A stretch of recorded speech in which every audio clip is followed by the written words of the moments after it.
Alô, som.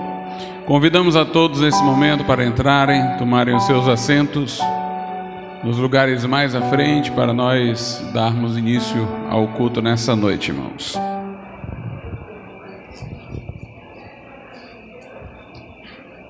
Fiquemos todos de pé então para orarmos.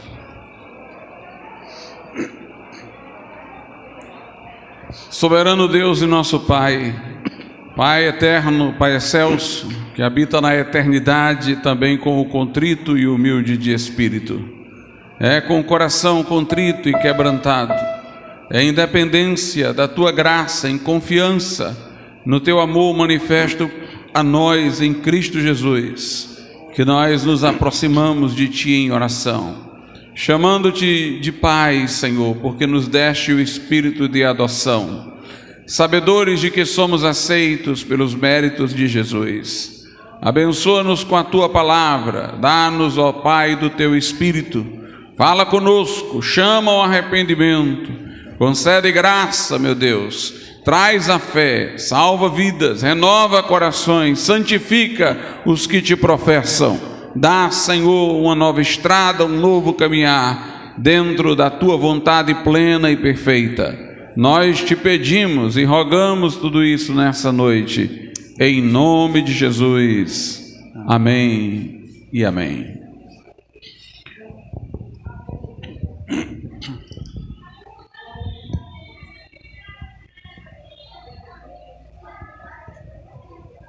Vamos louvar a Deus com o hino de número 301 do cantor cristão. Em Jesus confiar, sua lei observar.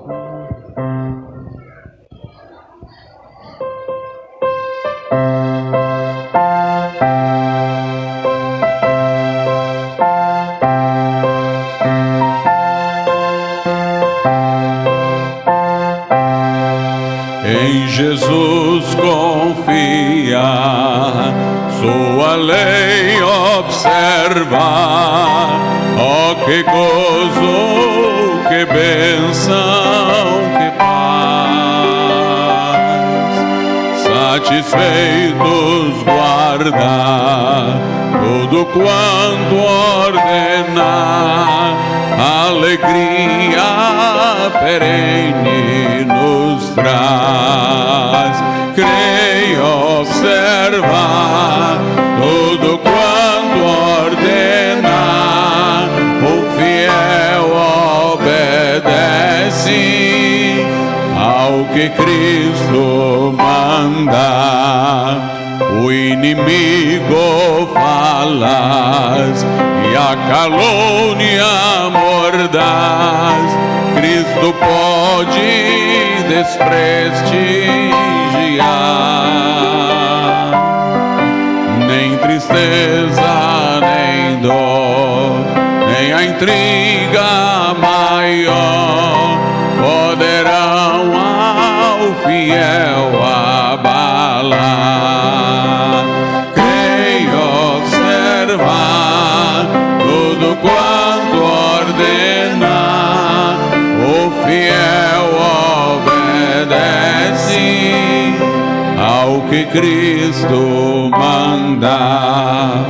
Que delícia de amor, comunhão com o Senhor, tem o crente zeloso e leal. O seu rosto mirar, seus segredos privar, seu consolo constante real. Creio observar tudo quanto ordenar, o fiel obedece ao que Cristo manda. Resolutos, Senhor, e com fé ele ardor, os teus passos queremos seguir. Teus preceitos guardar, o teu nome exaltar, sempre a tua vontade cumprir. Creio observar tudo quanto ordenar, o fiel obedece ao que Cristo mandar.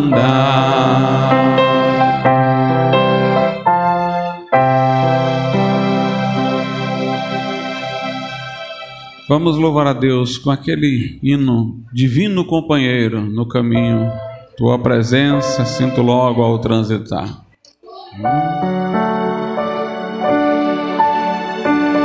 Não é do cantor cristão.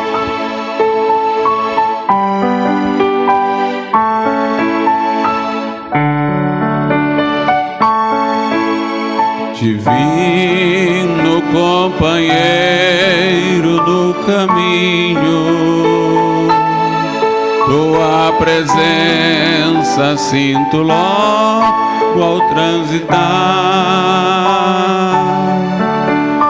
Tu já dissipaste toda sombra, já tenho luz, a luz bendita do amor.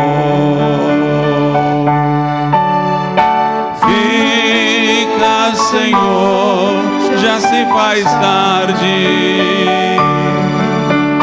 tens meu coração para pousar, faz em mim morada permanente. Fica, Senhor, meu Salvador. A sombra da noite se aproxima e nela o tentador vai chegar.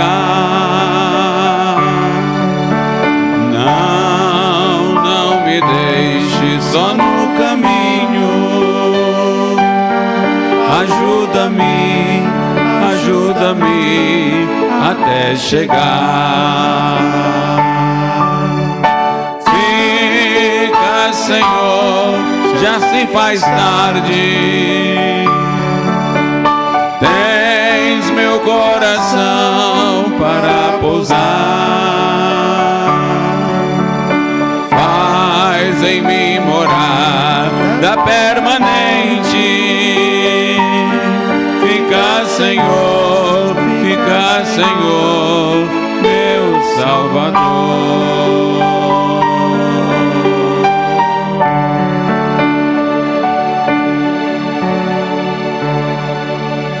Altíssimo Deus e nosso Pai, recebe, Senhor, neste momento nosso culto na forma de dízimos e de ofertas que trouxemos à Tua casa. Ó meu Deus, abençoa aquele que dá com satisfação, que reconhece o Deus provedor, que põe o reino, Senhor, em primeiro lugar e vê a necessidade urgente de que Tua obra, meu Deus, se estabeleça, se expanda, se firme sobre a terra. Abençoa, sim, meu Deus, aquele que dá, dando-lhe mais, Senhor, para que possa sabiamente agir com aquilo que recebeu de Ti, para a Tua glória. Nós Te pedimos isso e Te somos gratos, em nome de Jesus. Amém. Podeis assentar, irmãos. Os que tiverem dízimos e ofertas, podem pôr nos gasofilaços. Cria em mim um coração puro, ó Deus, renova em mim um espírito reto.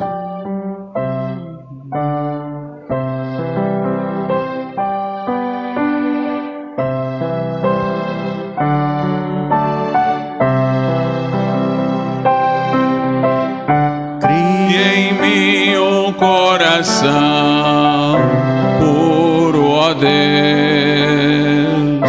e renova em mim um espírito reto. Cria em mim um coração puro, ó Deus, espírito reto. E não me lances fora da tua presença, ó Deus, e nem retires de mim teu Espírito Santo. Torna a dar-me a alegria da tua salvação e renova em mim um espírito reto. Cria em mim um coração puro, ó Deus, e renova em mim um espírito reto. Cria em mim um coração puro, ó Deus, e renova em mim um espírito reto. E não me lances fora da tua presença, ó Deus, e nem retires de mim teu Espírito Santo. Torna a dar-me a alegria da tua salvação e renova em mim o espírito reto.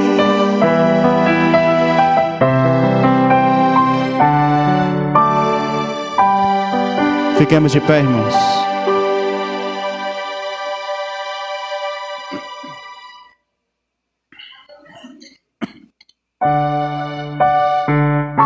Adore ao Senhor. Nós o adoramos porque Ele é santo.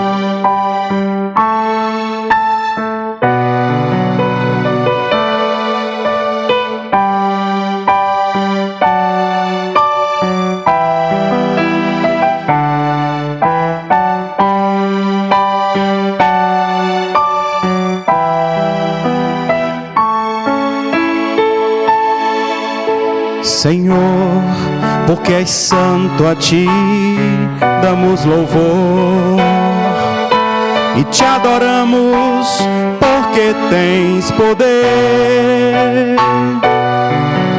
Erguemos nossas mãos a Ti e aqui nós nos prostramos em rendição total no Teu altar.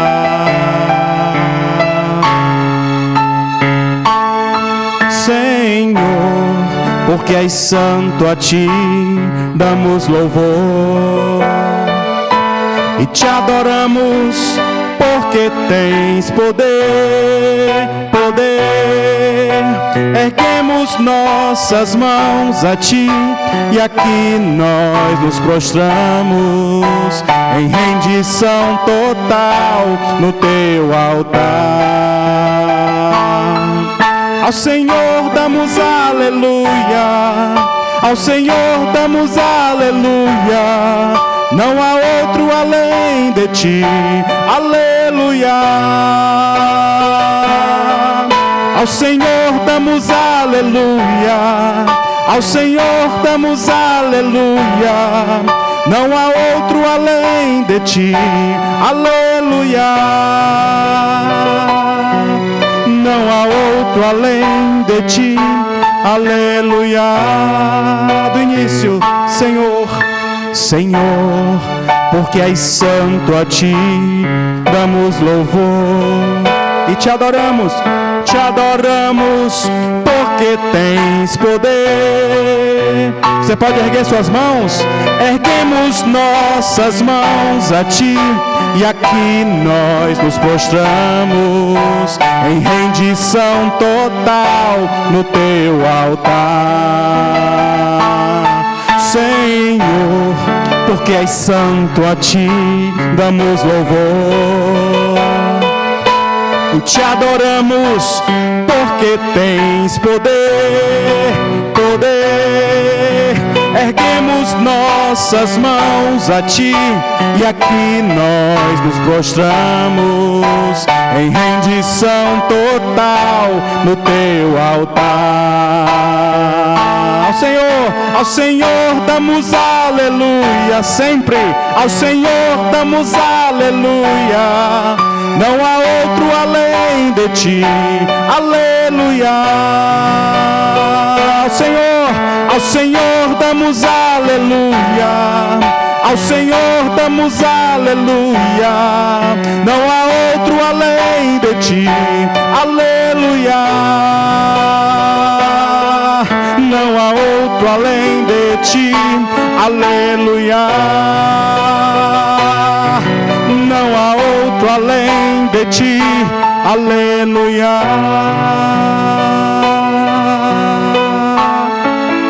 Aleluia. Não há outro além de ti, Senhor, digno de ser louvado e adorado. Neste domingo, dia do Senhor, tu és o centro da nossa adoração, Senhor. Aleluia. Glórias ao nome do Senhor. Ele é digno de todo louvor, de toda honra. E o mínimo que podemos fazer é dar nossa vida totalmente ao seu serviço. Assim seja, Senhor.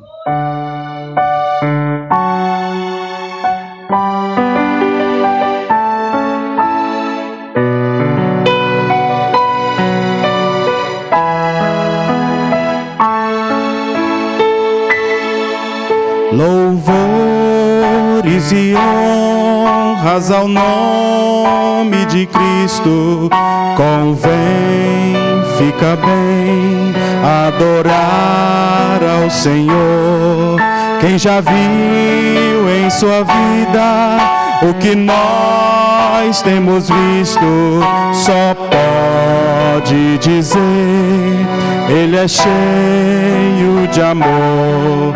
Cristo salva e sustenta com mão poderosa seus eleitos e amados bem perto de si. Cristo chama, Ele inflama de amor pela obra, renova, restaura, nos reclama para si. Estou pronto para ir, Cristo amado, e seguir-te onde queres que eu vá, e servir com amor dedicado, com meus lábios para sempre louvar. Louvores e honras, louvores e honras ao nome de Cristo. Convém, fica bem, adorar ao Senhor. Quem já viu em sua vida o que nós temos visto, só pode dizer: Ele é cheio de amor. Cristo salva e sustenta com mão poderosa seus eleitos e amados bem perto de si. Cristo chama, Ele inflama de amor pela obra, renova, restaura, nos reclama para si. Estou pronto para ir, quero ouvir, e seguir-te onde queres que eu vá,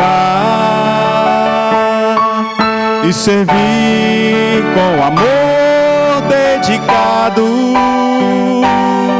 com meus lábios para sempre louvar. Canta, igreja, estou pronto, estou pronto.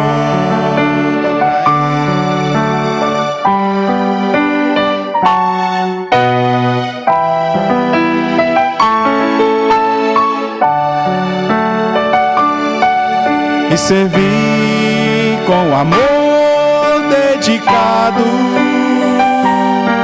com meus lábios para sempre louvar. É isso que queremos, Senhor, te louvar para sempre. Aleluia. Aleluia. Somos gratos por tudo que o Senhor fez por nós. Se estamos aqui é por um milagre. Se estamos aqui, foi por algo que não fizemos nós, mas Cristo fez, lá na cruz do Calvário, mostrando o grande amor de Deus, o infinito amor de Deus, que nem a Bíblia conseguiu expressar corretamente, da maneira plena, porque é um amor que excede todo o conhecimento. O que Jesus fez por nós na cruz, por isso estamos aqui. Pense nisso, você não teve a experiência com Cristo, Jesus morreu por você também. E Ele quer fazer a diferença na tua vida, nesta noite. Estávamos longe, mas o Senhor nos encontrou.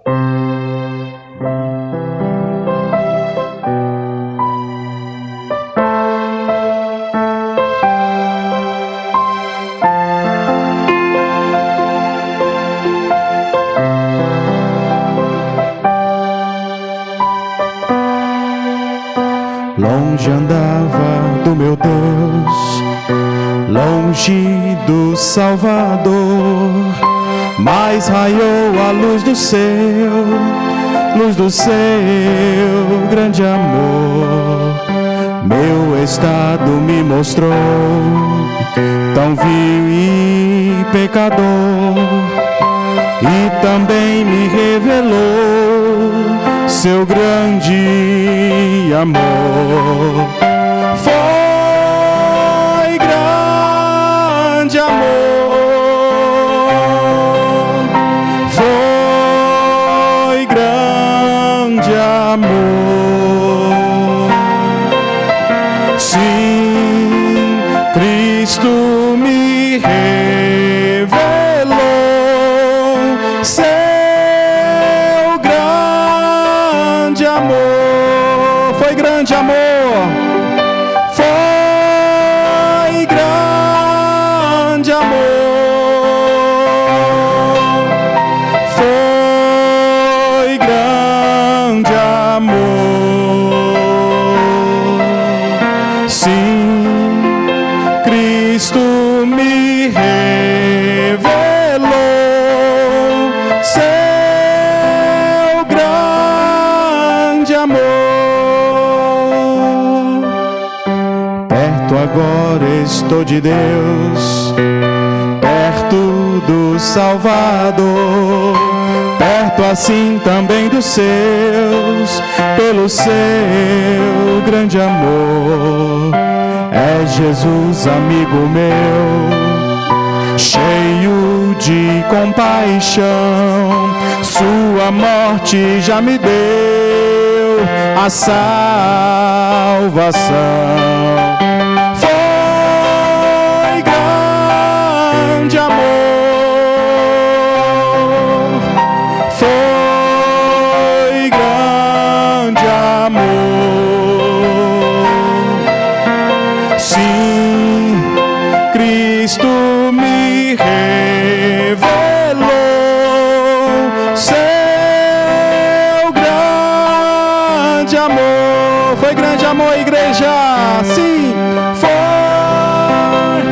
Porque Deus amou o mundo de tal maneira que deu o seu Filho unigênito, para que todo aquele que nele crê não pereça, mas tivesse vida eterna. Sim, sim, sim, Cristo me revelou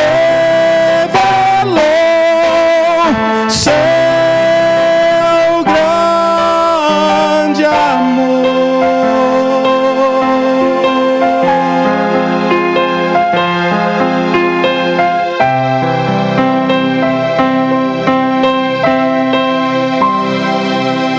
Aleluia. Deixa Jesus falar nesta noite.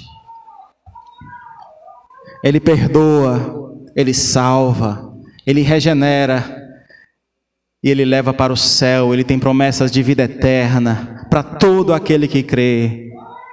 E nós temos a certeza que neste mundo é só uma passagem, que estaremos no céu com o Senhor um dia. E esta certeza nos dá felicidade real e verdadeira. Não temos medo da morte, porque o crente sabe que Jesus o espera lá no céu, num santo lugar, que a Bíblia fala e que nós cremos, que lá para lá iremos.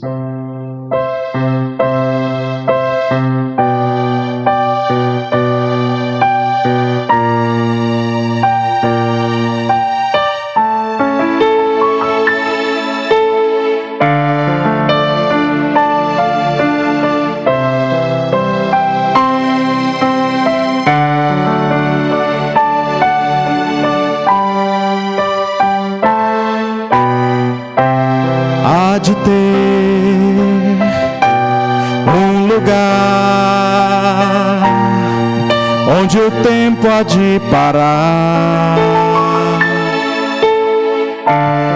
onde a paz se faz real e o irreal amor não há, não sei que há, pois Deus o diz e eu não posso duvidar, mesmo que não possa imaginar, espero o dia sim, espero, aleluia, aleluia, no céu eu vou morar, aleluia, aleluia, pois Cristo vem me buscar.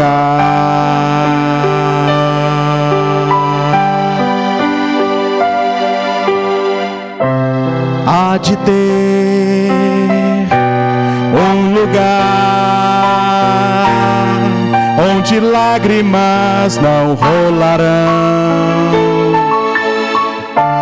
fracassados dias maus da vida em caos, jamais verei, pois num lugar, santo lugar, onde o inimigo ausente estará, face a face a Cristo verei, aleluia, e muitos verão, por isso eu canto, aleluia, aleluia, no céu eu vou morar, aleluia, aleluia, pois Cristo vem me buscar, aleluia, igreja, aleluia, no céu, cante com certeza, com alegria, aleluia, pois Cristo.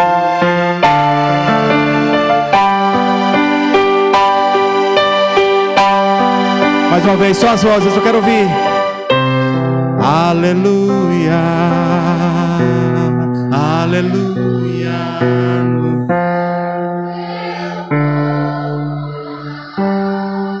Jesus prometeu.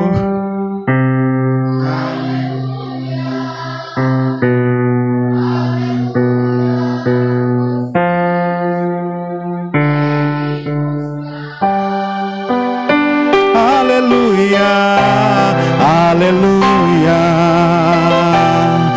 aleluia, no céu eu vou morar, aleluia, aleluia, pois Cristo vem me buscar. Aguardamos, Senhor, Maranata, ora vem, Senhor Jesus. Aleluia. Amém.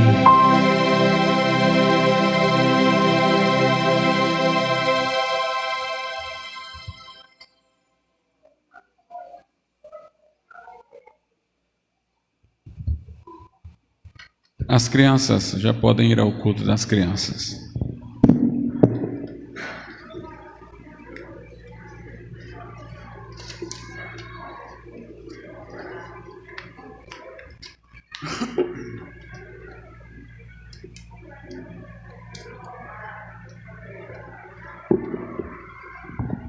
Oremos a Deus. Santo Deus, nosso Pai, agora, meu Deus, em Tua santa presença, em oração, nós nos colocamos para, meu Deus, apresentar as nossas vidas, para, Senhor, abrir o nosso coração, dilatar o nosso ouvido, colocarmos-nos em prontidão para a Tua vontade revelada. Manifesta neste lugar a Tua salvação, o poder, a virtude do Evangelho, a obra salvífica de Jesus Cristo, Senhor. Traz corações e vidas ao arrependimento e à fé, que abraça as promessas de Deus, que recebe como um dom a salvação que vem da cruz. Nós te pedimos isso em nome do Senhor Jesus Cristo. Amém. Vamos abrir as nossas Bíblias nesse momento. No Evangelho de Mateus, capítulo de número 21, versículo de número 32. Mateus 21 e 32.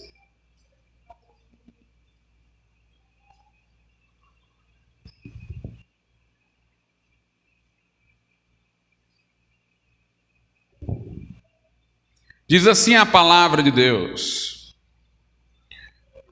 porque João veio a vós, João Batista, Jesus se refere a João Batista, porque João veio a vós no caminho da justiça, e não o crestes, mas os publicanos e as meretrizes o creram. Vós, porém, vendo isto, nem depois vos arrependestes para o crer. Podeis assentar. Jesus aqui está confrontando homens de boa reputação religiosa dentro de Israel. Estes homens gloriavam-se de sua justiça própria, de sua posição, e desdenhavam daqueles cujos pecados naquela sociedade religiosa eram marginalizados, aqueles cujos pecados os fazia marginalizados. Jesus diz que quando João Batista pregou, meretrizes, ou seja, prostitutas, os publicanos, que o povo repudiava por vê-los como traidores, que serviam ao dominador, o Império Romano, contra o seu próprio povo, essas meretrizes, essas prostitutas, esses publicanos, ouvindo a mensagem de João Batista, se arrependeram para crer no Messias anunciado por João.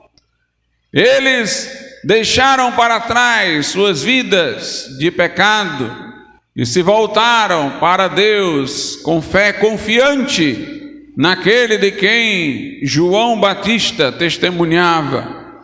Mas Jesus disse: e vocês que têm essa imagem religiosa, vocês não se arrependeram, nem vendo aqueles que vocês desprezavam, mudando de vida, sendo transformados mediante o arrependimento e a fé, nem assim, nem vendo que a mensagem era eficaz para mudar aqueles que vocês não conseguiam mudar, nem assim vocês se arrependeram para o crer.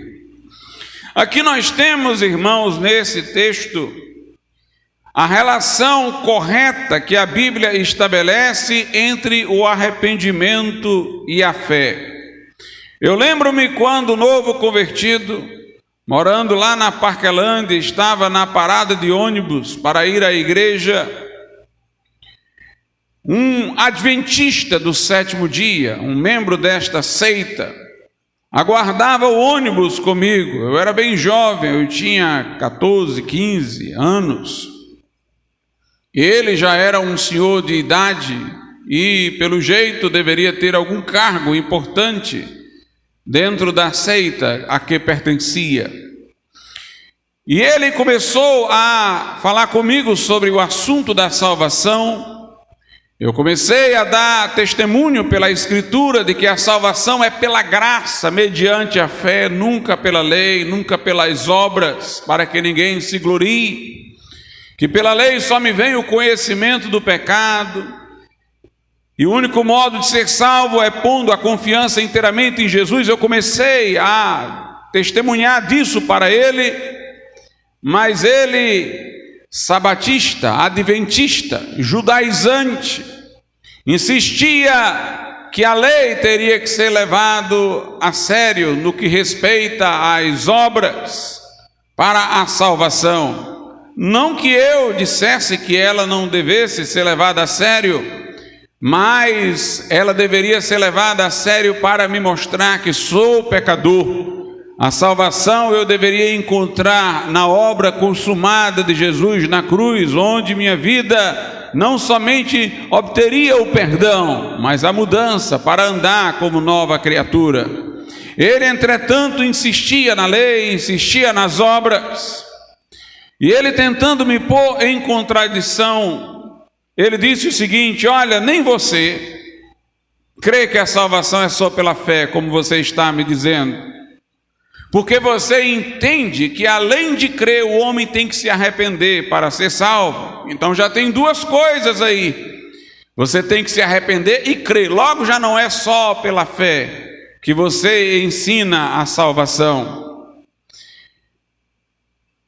Eu dei a resposta para ele na época, não me lembro bem quais foram as minhas palavras, mas elas traduziam exatamente o que eu vou dizer hoje aqui. A salvação não é através do arrependimento, ela é através apenas da fé. Efésios 2, 8 e 9 diz: porque pela graça sois salvos, por meio da fé. Isto não vem de vós, é dom de Deus, não vem das obras, para que ninguém se glorie. Entretanto, o arrependimento é uma condição para a fé, assim como ter mãos é condição para escrever, assim como ter pulmão é condição para respirar. O arrependimento é necessário para a fé. Se a fé envolve uma confiança inteira em Jesus Cristo como meu Salvador, então, pela lógica, eu preciso, para ter essa confiança total em Jesus, ter desesperado totalmente de mim, ter entendido que em mim mesmo, isto é, na minha carne, não habita bem algum. Eu preciso ter chegado à conclusão total do meu fracasso. Eu preciso estar lamentando a situação em que me encontro para eu olhar confiantemente para Jesus Cristo como meu Salvador. Então não é que o arrependimento seja diretamente o meio pelo qual se nos comunica a graça e os benefícios salvadores da cruz. Esses benefícios nos são comunicados através da fé. Agora, assim como para eu crer, eu preciso ouvir a palavra de Deus, a fé vem pelo ouvir a palavra de Deus. Não faria sentido eu dizer, bem, eu tenho que ouvir e crer para ser salvo. Não, eu tenho que crer, mas eu não poderei crer se não ouvir. Como crerão se não há quem pregue? No entanto, eu não atribuo a salvação diretamente ao fato de ter ouvido, mas ao fato de ter crido. E assim também eu não poderia crer se não me arrependesse. Note como Jesus fala aqui com aqueles líderes de Israel. Ele diz: vós, porém, vendo isto, a conversão das meretrizes, dos publicanos, nem depois vos arrependestes para o crer. Ou seja, o arrependimento é uma condição para crer. Vocês não se arrependeram para que pudessem crer. A mensagem do Evangelho é a mensagem do que Jesus Cristo fez na cruz e evoca do ouvinte, chama o ouvinte para confiar nas boas novas do Evangelho. Entretanto, o Evangelho ele é apresentado depois de a consciência ter sido ferida pela lei, depois de o arrogante ter sido derrubado de seu pedestal, lhe sendo denunciado os pecados. Lutero dizia que, em sentido amplo, Evangelho é todo o ensino de Jesus, tudo que ele ensinou em sua vida. Afinal de contas, nós fazemos menção às narrativas de sua história como sendo evangelhos, os 4 evangelhos, por exemplo. No entanto, em sentido estrito, evangelho é apenas a mensagem concernente ao que Jesus fez por nós para que creiamos. O significado de evangelho é boas novas, boas notícias. O evangelho fala sobre a obra de Jesus na cruz, mas ele não vem como uma lei para denunciar o nosso pecado. No entanto, nós pregamos a lei preliminarmente, de forma preparatória para chegar no evangelho. O objetivo da lei é produzir aquilo que conduz ao arrependimento, enquanto que o evangelho é a oferta da fé ao pecador que sentiu a sua miséria, a sua condição falida, caída. A Escritura diz assim, lá em 1 aos Coríntios, capítulo de número 15, a partir do verso 1: também vos notifico, irmãos, o evangelho que já vos tenho anunciado, o qual também recebestes, e no qual também permaneceis, pelo qual também sois salvos, se o retiverdes tal como vos tenho anunciado, se não é que crestes em vão. Aqui não há alusão, como alguns supõem, a qualquer possibilidade de um verdadeiro crente se perder. O que Paulo está dizendo é que vocês são salvos, os ouvintes, agora, no presente, mas são, se vocês tiverem mantido o evangelho do jeito que foi pregado a vocês. Porque Paulo pode ter pregado o evangelho a alguém, mas alguém ter recepcionado o evangelho de forma diferente daquela forma como lhe foi apresentado. Alguns têm filtros ideológicos para ouvir o evangelho e ouvem mal, ouvem erradamente. Jesus disse: vede como ouvis. Eles ouvem reinterpretando, recebem-no da boca do pregador de forma pura, mas remodelam no seu interior. E Paulo está dizendo: vocês são salvos se vocês tiverem recebido do jeito que eu apresentei, tal como vos tenho anunciado. Se não é que crestes em vão. Crer em vão aqui é exatamente ter crido num evangelho outro, que não aquele que Paulo pregou. É ter crido na mensagem que Paulo havia dado, tendo antes deturpado o seu sentido por vãs interpretações. Paulo diz: vocês têm que ter recebido do jeito que eu disse, tem que ter acolhido no coração da forma como eu apresentei. De outra sorte, vocês terão crido em outra coisa, terão crido em vão.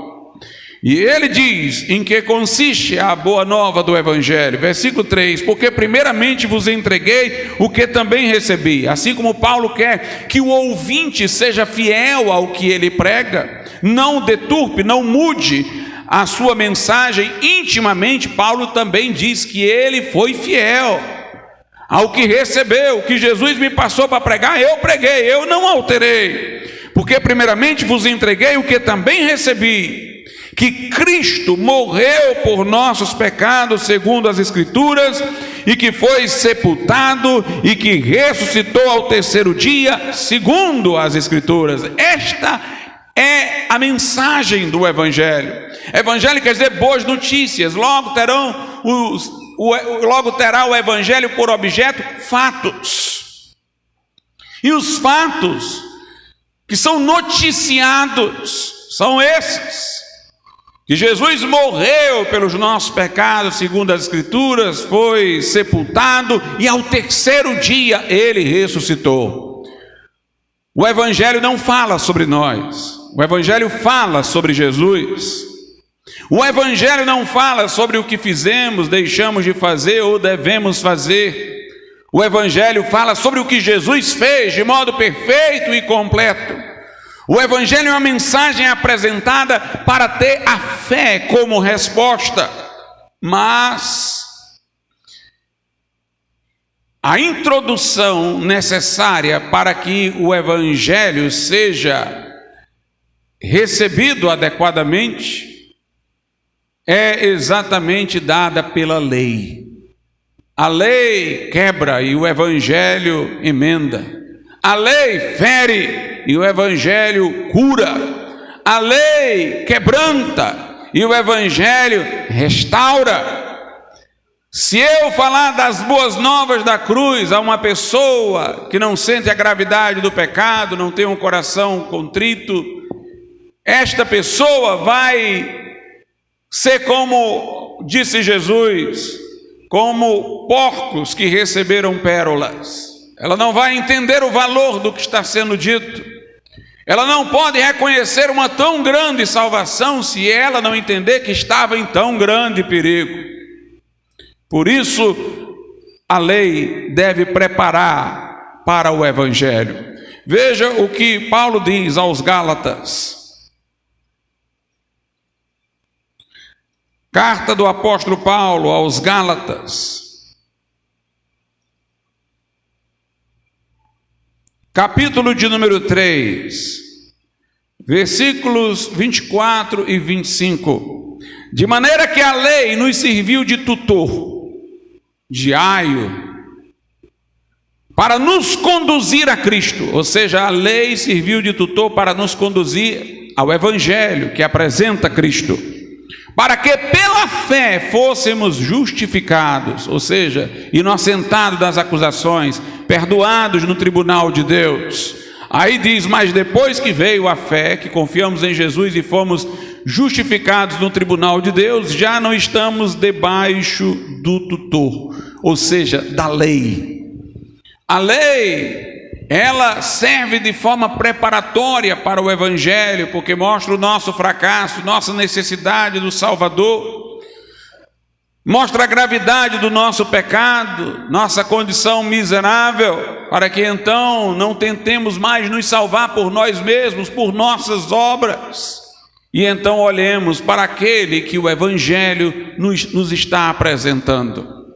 Na carta de Paulo a Timóteo, primeira carta, Paulo diz assim, versículo 8: sabemos, porém, que a lei é boa, se alguém dela usa legitimamente. Nós não entendemos que a lei de Deus, por não nos salvar, não tenha uso algum. Nós compreendemos que ela tem uso sim, mas nem todo uso da lei é legítimo. Os fariseus usavam a lei como meio de salvação, achando que poderiam ser justificados por obras.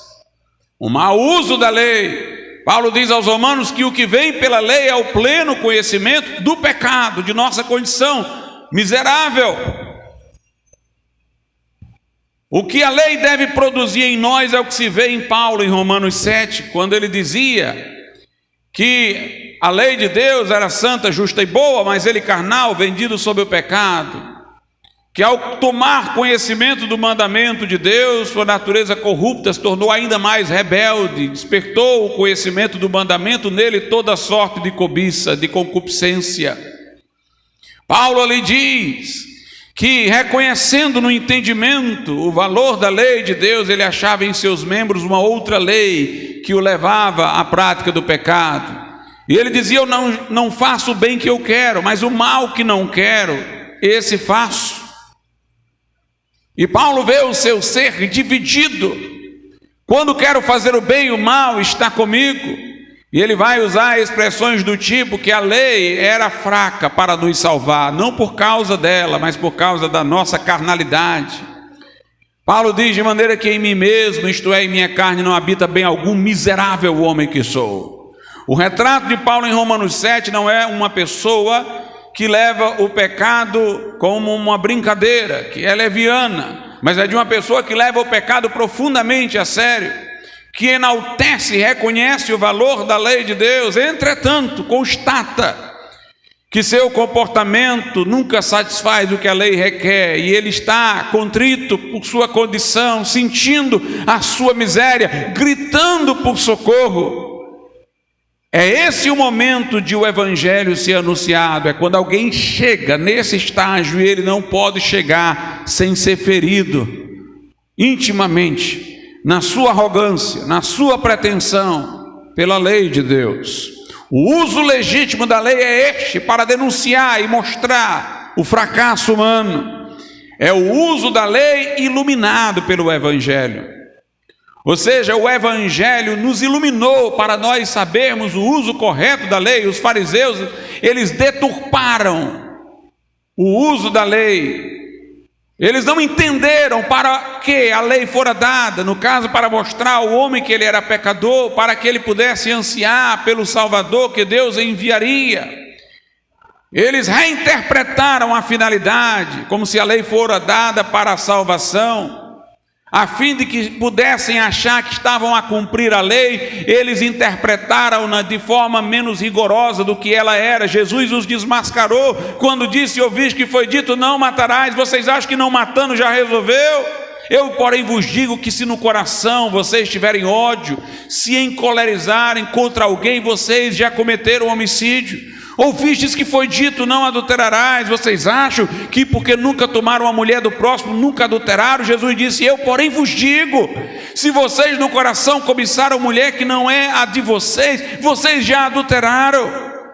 Jesus, portanto, mostrou a real interpretação da lei para que eles vissem que à luz da lei eles eram pecadores no seu entendimento correto, no entendimento correto da lei.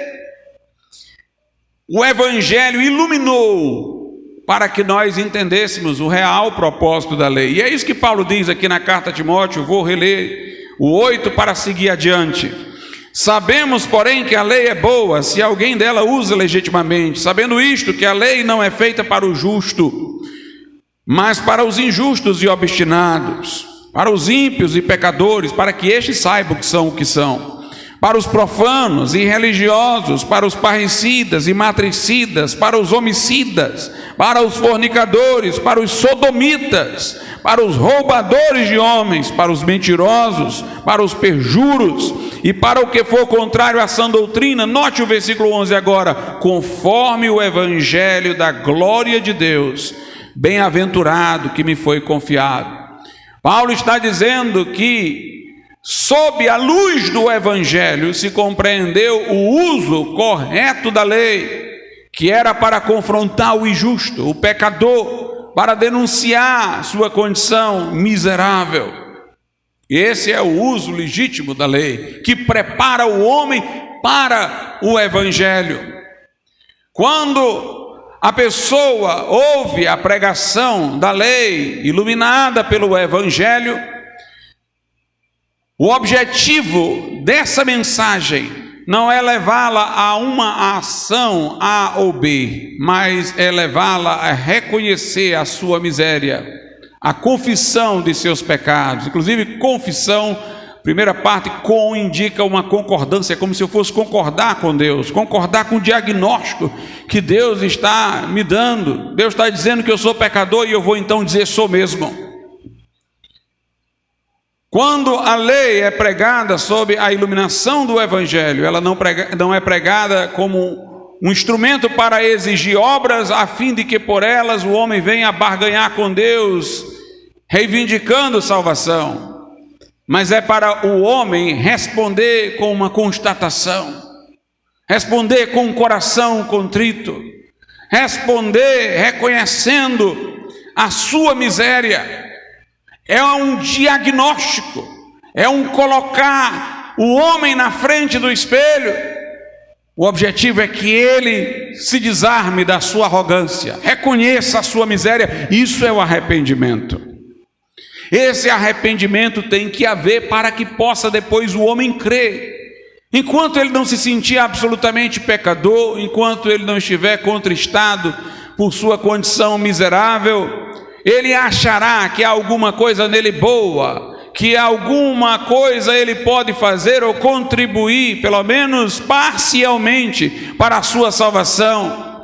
Ele tem que reconhecer toda a sua miséria, que não há nele bem algum, que ele não pode salvar nem contribuir com a sua salvação, para que ele possa chegar à fé. O arrependimento é condição nesse sentido para a fé. Por isso que nós lemos passagens como estas que nós vamos ler agora. Evangelho de Marcos, capítulo de número 1, versículo 15. E dizendo, Jesus pregando: o tempo está cumprido, e o reino de Deus está próximo. Arrependei-vos e crede no Evangelho. Note, o arrependimento vem antes do crer. E está separado, de certo modo, do Evangelho, porque é para crer no Evangelho. O arrependimento foi fruto da lei que nos feriu. Obviamente, a lei anunciada sob a luz do Evangelho. Arrependei-vos e crede no Evangelho. Lá em Atos dos Apóstolos, nós encontramos no capítulo 20 o seguinte: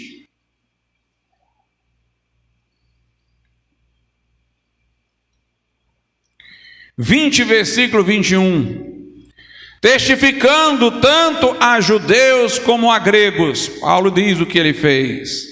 O que ele testificou? Testificando tanto a judeus como a gregos o arrependimento para com Deus e a fé em nosso Senhor Jesus Cristo. O arrependimento para com Deus, ele bota Deus aí referindo-se ao Pai, porque foi o Pai que dera a lei no velho pacto. E a fé em Jesus Cristo, a segunda pessoa da Trindade, manifesta em carne para a nossa salvação. Note que o arrependimento vem antes. O arrependimento para com a divindade de uma maneira geral. E a fé em Cristo, que morreu na cruz do Calvário e ressuscitou para a nossa salvação. Em Atos, no capítulo de número 2, algo semelhante. Atos capítulo 2, versículos 37 e 38. Pedro pregou no dia de Pentecoste, eis o resultado. E ouvindo eles isto, compungiram-se em seu coração. Essas pessoas aqui sentiram a sua miséria. E perguntaram a Pedro e aos demais apóstolos: que faremos, homens, irmãos? E disse-lhes Pedro: arrependei-vos e cada um de vós seja batizado em nome de Jesus Cristo em remissão de pecados, e recebereis o dom do Espírito Santo.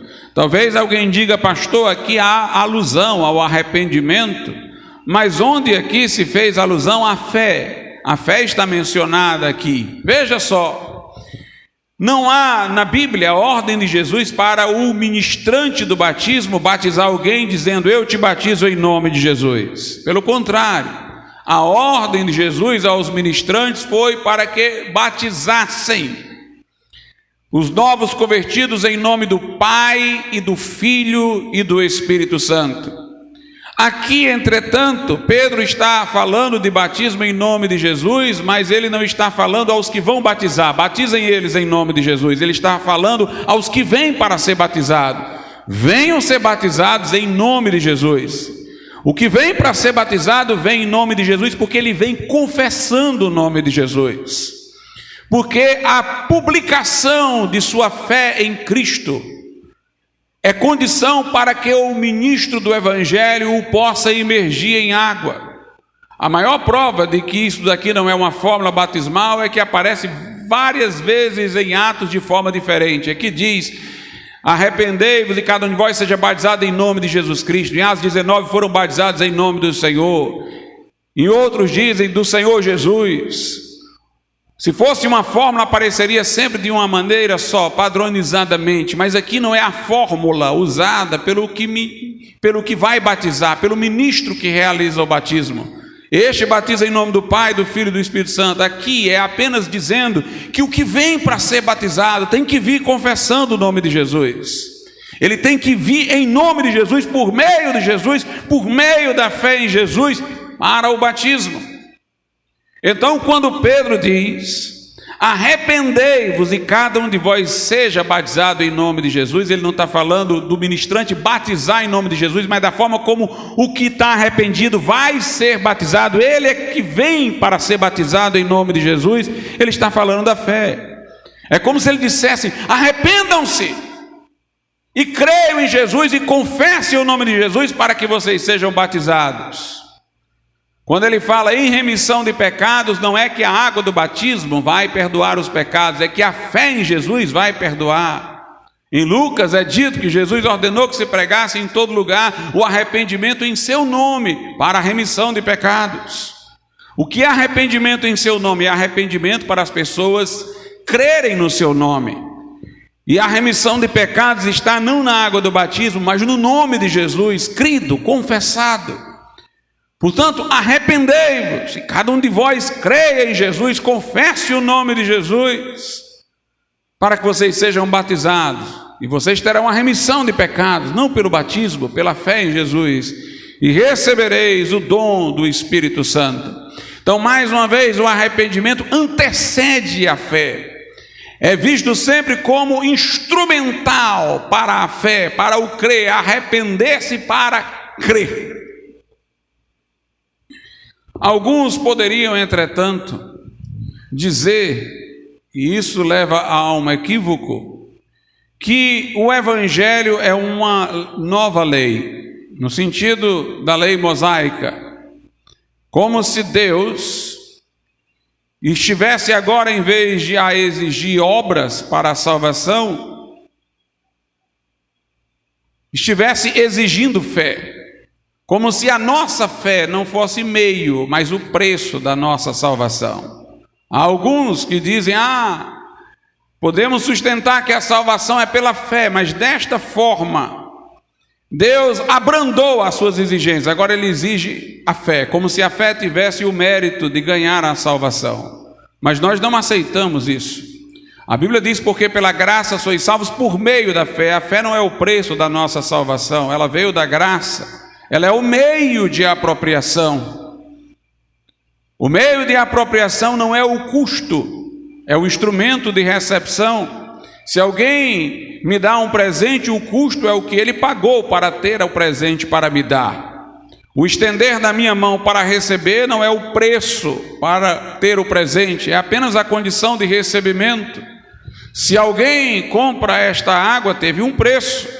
Mas eu não posso dizer que beber a água é o preço para tê-la. Não, beber a água é o modo de apropriação. O que nos ganhou a salvação, o preço da nossa salvação foi o sangue de Jesus. A Bíblia diz que nós fomos redimidos, comprados, não por ouro ou prata, mas pelo precioso sangue de Cristo. A redenção está em Cristo Jesus. A fé é apenas um meio de apropriação. Mas quem acha que a fé é como se fosse agora um preço de salvação, cita e o faz erradamente um texto que está lá em Romanos, capítulo de número 3. Romanos 3,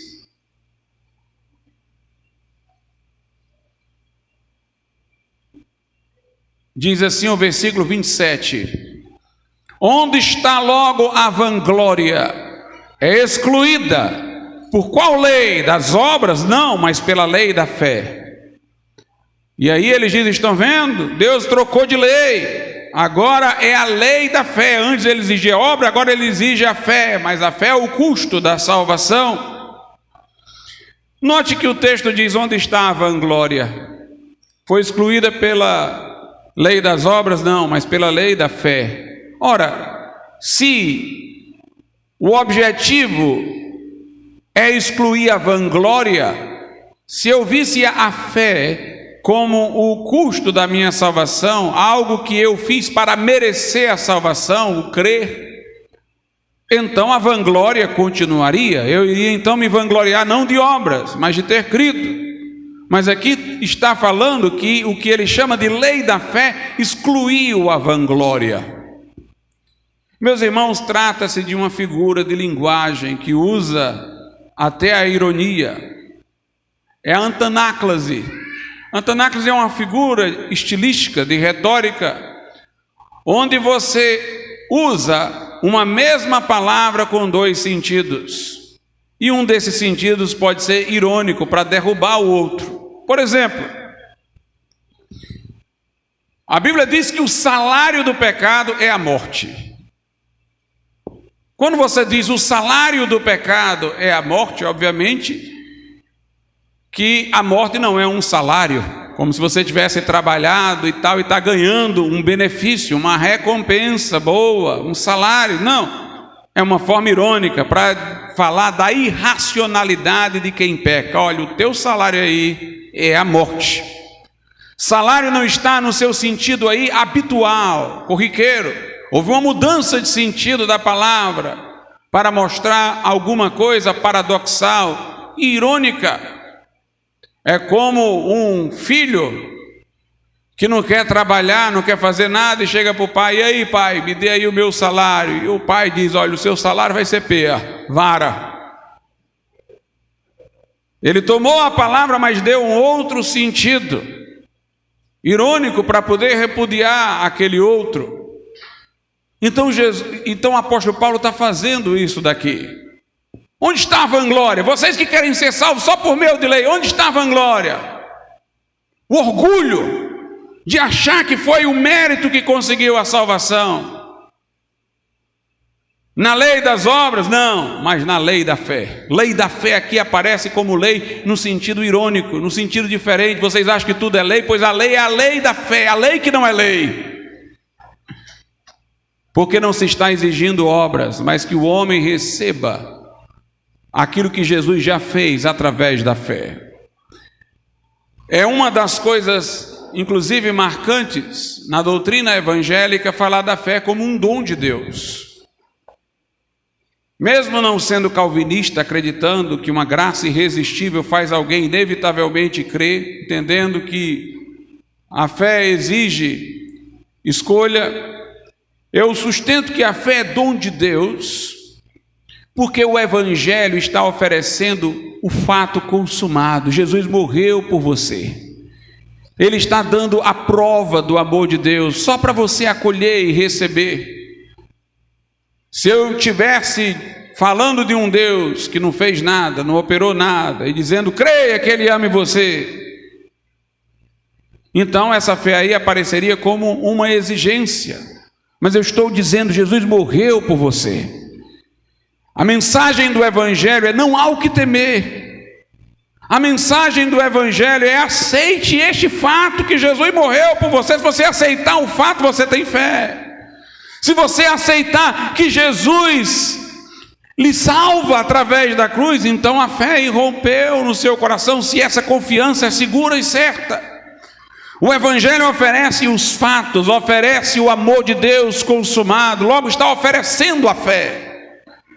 Pregar o Evangelho não é simplesmente exigir fé do ouvinte, é oferecer fé a ele, porque eu estou oferecendo as provas do amor de Deus, eu estou oferecendo o fato consumado.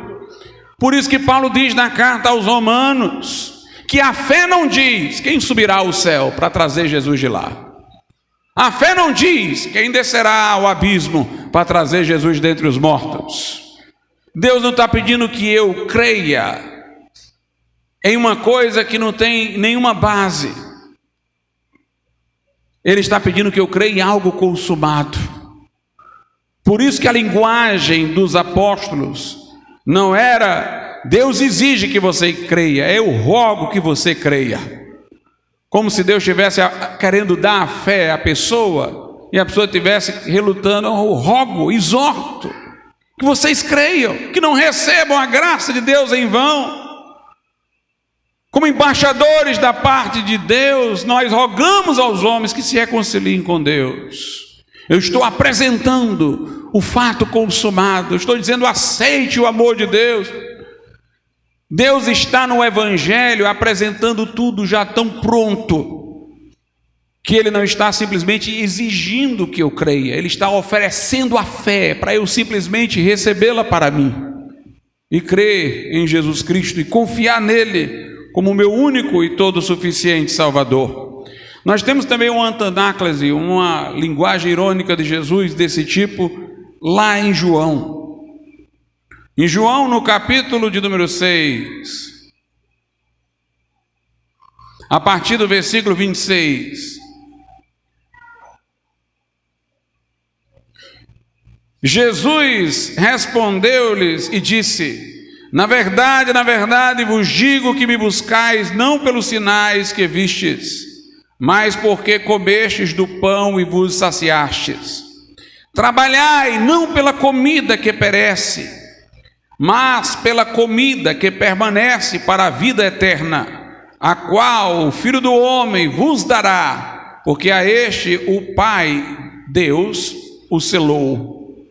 Talvez alguém diga: pastor, ele está dizendo trabalhai, não pela comida que perece, mas trabalhai pela comida que permanece para a vida eterna. Não está ensinando aí a salvação pelas obras, não? Não. Nós temos que contextualizar o texto. Essas pessoas vieram de longe para ouvir Jesus. Isso foi o trabalho delas, todo o esforço que elas tiveram para ir ouvir Jesus, mas elas não foram ouvir Jesus por causa da mensagem dele, nem para interpretar o que ele operava como sinais messiânicos. Elas foram por causa do pão, porque ele havia multiplicado o pão. Elas foram lá porque queriam comer pão. Aí Jesus está dizendo: olha, trabalhai, no sentido de se esforcem para vir a mim, como vocês fizeram, vindo de longe, cansados, mas para vir atrás do que é para a vida eterna. Então ele não está dizendo que a salvação é pelas obras, ele está dizendo que todo aquele esforço desprendido para ir ao encontro dele não deveria ter sido feito só para comer um pão, mas por algo mais elevado que ele tinha a oferecer. E veja o que disseram, versículo 28, disseram-lhe, pois, que faremos para executarmos as obras de Deus? Estas pessoas entenderam, quando ele disse trabalhai, que elas tinham que fazer obras para merecer o céu. Que faremos para executarmos as obras de Deus? Aí vem uma antanáclise. Jesus vai falar em obra de Deus no versículo seguinte, mas de forma irônica, e querendo dizer que a obra de Deus é não fazer obra alguma. Ele diz, versículo 29, Jesus respondeu e disse-lhes: a obra de Deus é esta, que creais naquele que ele enviou. Como é que nós vamos executar as obras de Deus? Jesus disse: olha, a obra de Deus é essa, não é que vocês façam obra nenhuma, é que vocês creiam naquele que ele enviou. Duas coisas, irmãos, são importantes na mensagem que conduz à salvação e nas suas respectivas respostas: o arrependimento em relação à mensagem da lei iluminada pelo Evangelho e a fé pelo cerne do Evangelho. Primeiro, se nós, para que creiamos, temos que passar primeiro pelo arrependimento, temos que ser primeiro feridos pela lei, reconhecendo a santidade da lei de Deus e a nossa miséria. Isso quer dizer que quando eu crer em Jesus Cristo, eu não irei depois tomar isso como justificativa para viver uma vida irresponsável e leviana no pecado. Porque o que me conduziu à fé já foi ver o horror do pecado, a minha miséria, a minha impotência, ver que a lei de Deus era santa, justa e boa e eu um fracassado. Então, se eu tive essa seriedade quanto ao meu estado e quanto à lei de Deus, a fé em Jesus Cristo não será para mim uma desculpa para a imoralidade. Eu criei, fui salvo, vou viver levianamente. Pelo contrário, eu entendi o valor da santidade, eu entendi o valor da lei de Deus, e esta minha fé depositada em Jesus não é só para obter o perdão dos pecados, mas para obter um novo coração, capacitado pelo Espírito Santo, para me dar condições de andar como uma nova criatura, andar em uma santidade crescente. Por isso não é aceitável a crítica católico-romana de que a mensagem evangélica da salvação pela fé pode levar alguém a dizer: eu creio em Jesus, fui salvo, e depois ficar atolado em pecado sem sentir a gravidade de nada. Esta crítica católica não nos cabe, porque ela parte do princípio que nós entendemos a fé como o católico entende a fé. Para o católico, a fé tem a ver com os dogmas, que não são alcançáveis pela razão, como a Trindade, e que então se exigiria fé para acatá-los. Na visão romanista, a fé é apenas uma adesão a doutrinas, não é uma experiência pessoal de rendição a Cristo, de confiança em Jesus depois de ver os pecados, é só uma coisa intelectual. E o católico imagina que quando nós estamos falando de salvação pela fé, a fé de que falamos é essa dele, que realmente não mobiliza nele uma nova atitude, uma seriedade moral, é uma coisa que apenas se aprende no catecismo. Mas para nós fé é uma experiência pessoal, onde eu, vendo toda a minha miséria, lamentando minha condição, reconhecendo a santidade da lei de Deus e o horror dos meus caminhos, eu estou contristado, sentindo minha ingratidão para com Deus, e eu me lanço com todas as esperanças nas mãos de Jesus. Essa fé me fará eternamente grato a Jesus, porque eu cheguei, quando fui convencido da gravidade do pecado e da minha miséria, digamos assim, na beira do inferno, e na hora que eu criei, eu me senti imediatamente dando um salto para dentro do céu. A minha estrada agora vai ser de gratidão a Deus, procurando honrá-lo, procurando obedecê-lo, procurando levar uma vida que glorifique aquele que me arrancou das trevas e me trouxe para a sua maravilhosa luz. Vamos ficar de pé.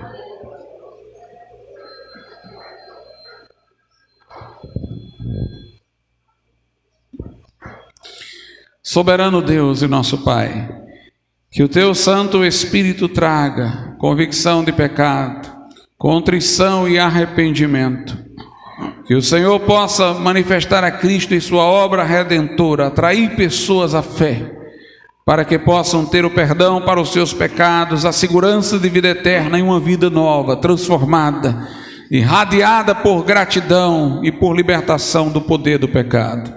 Nós te pedimos, Senhor, em nome de Jesus.